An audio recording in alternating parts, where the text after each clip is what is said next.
Once we have remembrance of who we are in spirit and the self as light and connected to source, that we have the capacity to change and transform the consciousness. And this consciousness will change the whole mindset of humanity. And we do that through the subtle. We do it through observing our mind. We do it through sounding mantra or making simple sounds when we are become aware of how we're thinking.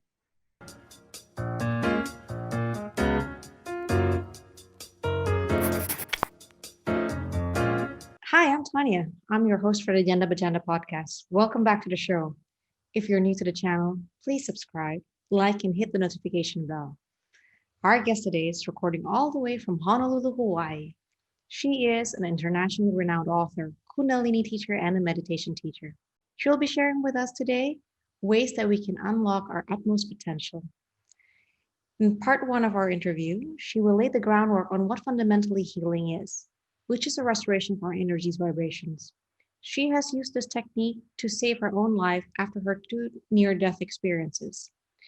She has since dedicated much of her life to deepening the skill and then teaching it to others. In part 2 of our interview, she will lead a meditation exercise that we can also implement in our daily practice so that we too can begin unlocking our utmost potential and then using our creative consciousness.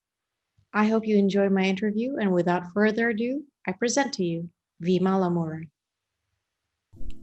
I think the term healing is rather general. Okay. And my concept of healing basically is a transformation of wave patterns. So when perceiving everything or experiencing everything and seeing everything as energy and frequency and vibration, healing, the concept of healing takes on a whole different perception than what most people would perceive it to be. Once we have remembrance of who we are in spirit and the self as light and connected to source, that we have the capacity to change and transform the consciousness. And this consciousness will change the whole mindset of humanity. And we do that through the subtle. We do it through observing our mind. We do it through sounding mantra or making simple sounds when we are become aware of how we're thinking. Because everything is vibration and energy. Yeah? So regarding the word healing, when we talk about healing, that to me is healing. The capacity of penetrating to the subtle, beyond the thought, beyond conditioning, beyond belief systems, beyond collective consciousness, and coming into the truth of our hearts and our spirit. And when we connect with that, our ability to change is profound. And our ability to create change is profound. Because we're seeing things above and beyond what we ever believed it could be. Above and beyond whatever is fed to us, whatever nonsense is fed to us, whatever it is that concretizes our sense of who we are, that limits our capacity of mind and spirit and human potential. So in terms of dealing with cases of grief is very commonplace for many of my followers and many of my listeners. And on the podcast, I always love bringing stories like yours and introducing different ways that people can apply different tools, if you will, and healing through really knowing how to correct your vibrations, how to channel your positive energy, how to convert that, how to maximize your potential through being able to change yourself in ways that's most productive. That's what I'd like to be able to share to the followers who might be tuning in because they might find themselves in a desperate situation. They might find themselves needing inspiration, and they need guidance. Many of them need guidance on how to lift themselves out of this, the stage or in their lives that they're finding themselves at, onto the next stage. So I'm so happy that I get to interview you today, because the more that people learn about the different ways that they can access inside of themselves to change their lives, to change their mindset, to change their belief system, to change their viewpoints, I think it can only work for the better. So Vima, if you were to give an advice to somebody who comes to you and say, I'm feeling down, I'm not feeling so great, what's the first step that they can do to begin changing that, what you call as vibration of energy? I think, first of all, it depends. It's different for different individuals. Like, I've worked with a lot of women in India and the Middle East. There are cultural impositions, expectations, repressions on women, as well as family. And individually, when women are dealing, especially in these times, women are dealing and confronted with having to recreate a new sense of identity, living life. So what happens is there's a lot of disruption in relationships because these energies are happening. We have no control over it. So when a person is dealing with something, now I teach Kundalini yoga and pranayama and things of that nature. So I would have with every individual a specific formula depending on, again, what their situation is. But speaking in general, we as people, men and women, the whole paradigm of who we perceive ourselves to be. And I would suggest, because I have found this has worked for me, is meditation. Okay. And finding a technique to, I teach meditation and I use this sound and very effective, but also the mind being aware of how the emotions and the mind are connected and they respond like a ping pong game to each other within the body. And also understand if there is depression, there are energies that need to be recognized and released. A lot of women now are asking, why do I get into these situations? Why are we getting into these problems in relationships, etc.? And the first thing they do is start denigrating themselves and questioning their own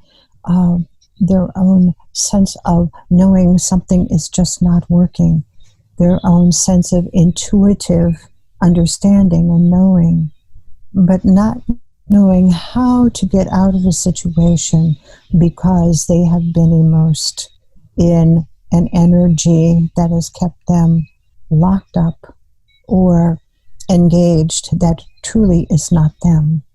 So as a result, with depression, usually it is energy that is sat upon. It is constantly the opposite of anxiety. And there are specific pranayama techniques that really, really help when one starts feeling that way. Pranayama is breathing techniques that assists in balancing out the mind and emotional connection. It's very, very, very good. And then when that happens, then one's ability to be clear on taking appropriate action comes into play. More clarity as opposed to simply reacting to something, reacting to an energy, reacting to a situation, words, whatever it may be. Mm-hmm. So this is, I feel, I can say specifically for women, it's really a time of remembrance of who they are as divine conduits of creative consciousness. And to me, it's like the universe is knocking at everybody's door and saying, hey, this is who you really are. And when you're accustomed to being a certain way with various identity threads that are contrary to the truth of that, naturally there's going to be a shakeup. Mm-hmm. Naturally, one is going to want to keep what they're familiar with. And when that happens, when I talk about threads of identity, a lot of it has to do with conditioning. Okay. And social engineering. You know how in our different cultures, in the various cultures that I've observed, there are certain protocols and expectations mm-hmm. of men and women and family and things of that sort that mold and shape who we think we're supposed to be because it works in a system. Okay. Mm-hmm. So when there is a higher order coming into play, when the energies are requiring us to kind of look, and I understand the whole thing about the concept of energies is so kind of obscure. We hear this all the time in the New Age talk. In a way,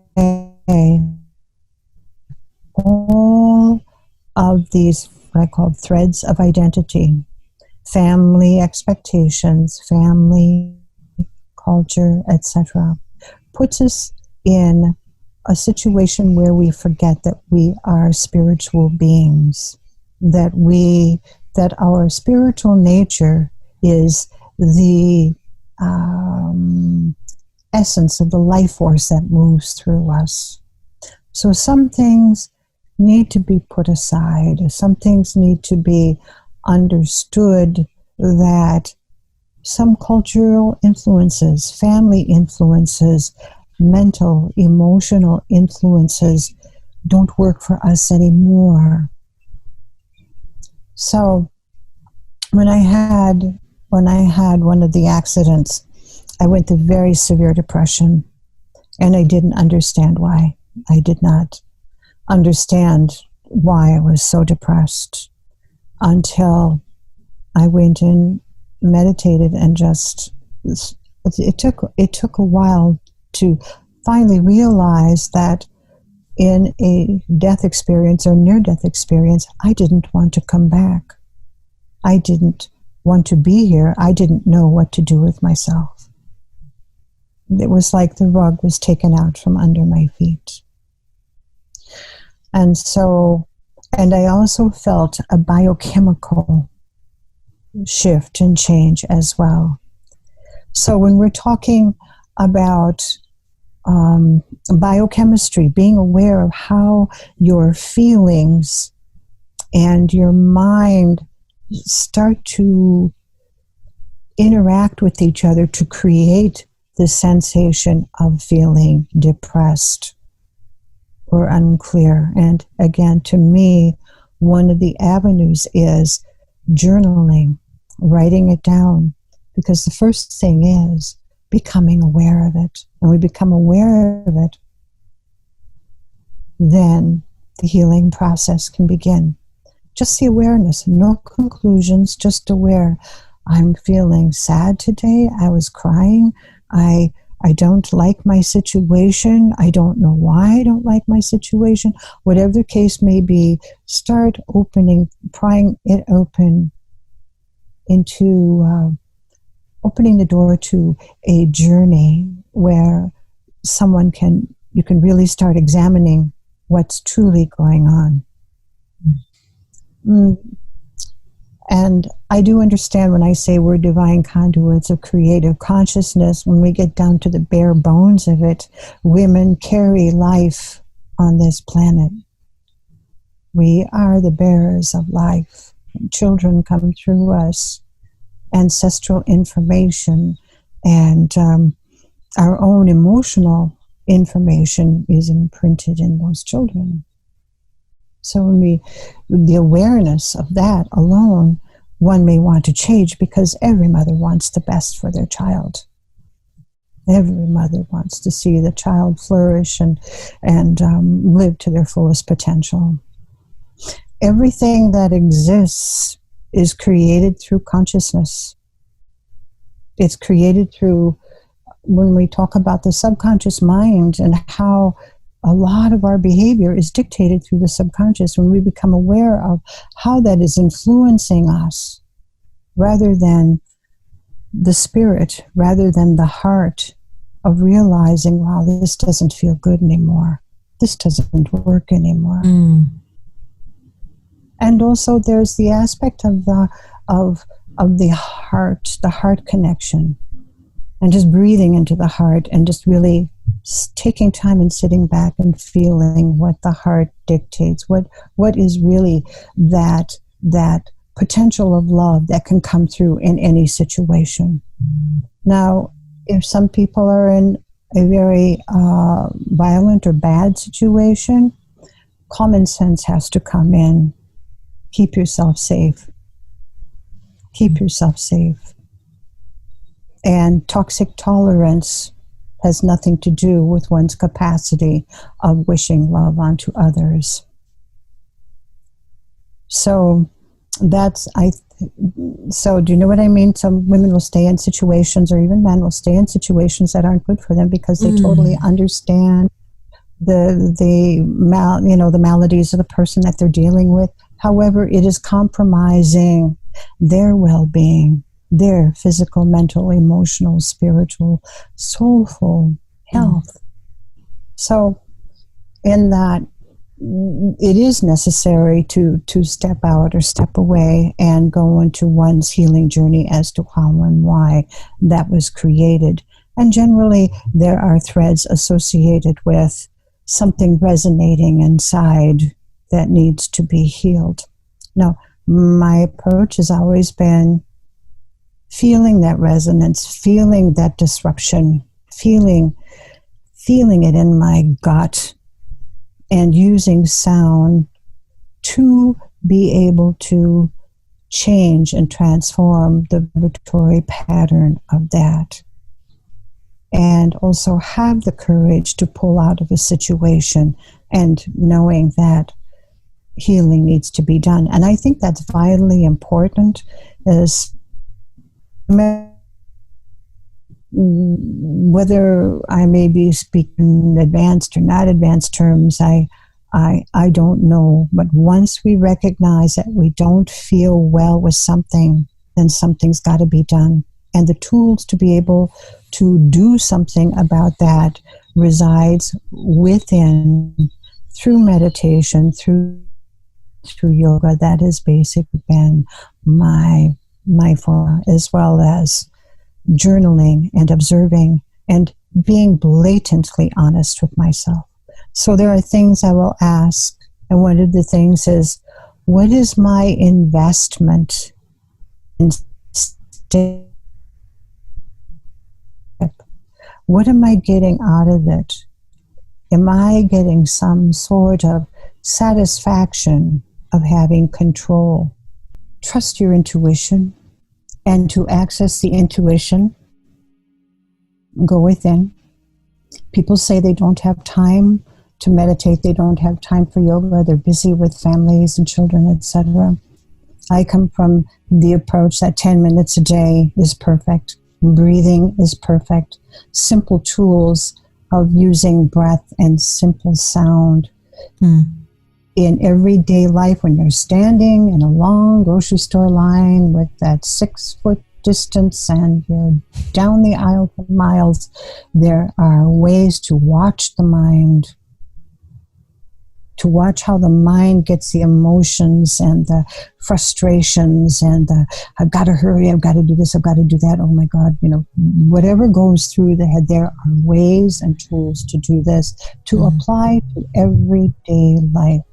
And when we start trusting our intuition, and I know that's easier said than done, but there are ways to do it, believe me. Yeah. You trust that intuition and you trust that knowing, and it's clear and it's graceful.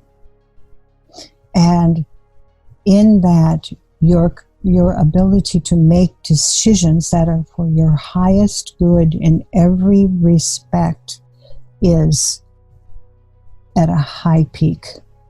So our spiritual existence is the spine of our existence, and that's the first thing we need to look at and take care of. This COVID time is a time to go in. It is a time to journey within and discover ourselves once again in the truth of who we are, as opposed to it being an imposition on our freedom and our rights. There's no greater freedom than to be in prison when you think about it. Okay. When you think about it. Because the external world is not your barometer of freedom.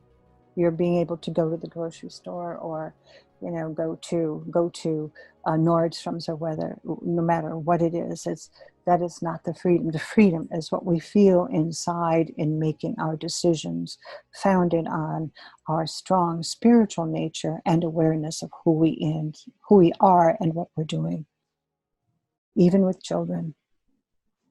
Okay. Wow. That's powerful. That's a lot of food for thought. And I'm glad that you shared that with us. Thank you so much, Vima. Where can people find you in terms of your work? I have a website, actually 2 of them that are being refurbished at the moment. Okay. But there is one called a Sound Mandala Peace Garden dark.org. Sound Mandala Peacegarden.org. Okay. And I will be starting online processes in October, right around mid-October.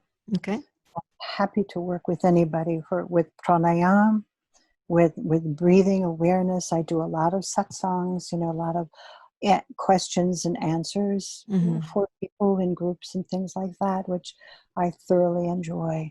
And then there's vimalamura.com, which goes to the music and the books and things of that nature. Wonderful. All right. I'm going to include both websites on the show notes so people can find you very easily. And hopefully one day that you can come visit us in Indonesia. Yes. Thank you so much for having me. And thank you. My pleasure. To all of your lovely audience and your people. And I certainly hope what I've shared has been beneficial. Absolutely. No doubt. No question about that. And my condolences and sympathies again for the passing of your mom. Thank you. Thank you so much. Take care to you and your family. Mahalo nui loa. You as well. Aloha. Aloha. Thank you. Bye-bye. Bye-bye.